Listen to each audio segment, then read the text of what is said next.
اللہ الرحمن الرحیم۔ قرآن پاک کے نازل ہونے پر تقریباً 23 سال لگے۔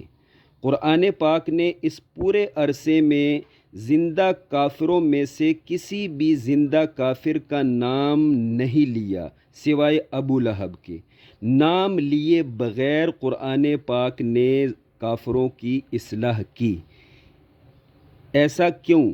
جواب یہ ہے، قرآن پاک جب کسی مخصوص ظالم کافر کے بارے میں کلام کرتا ہے تو وہاں اس ظالم کے خاص برے اوصاف بتا کر اس ظالم کی پوری تصویر سامعین کے ذہن میں بٹھا دیتا ہے، یعنی ان خامیوں کو سن کر اس دور کے ہر آدمی کے ذہن میں وہ مخصوص ظالم خود بخود آ جاتا ہے، مکمل تصویر لوگوں کے ذہن میں آ جاتی ہے۔ قرآن پاک ایسے موقع پر اس ظالم کا نام نہیں لیتا تاکہ دیگر جس انسان میں وہ خامیاں ہیں وہ بھی اپنی اصلاح کر سکیں۔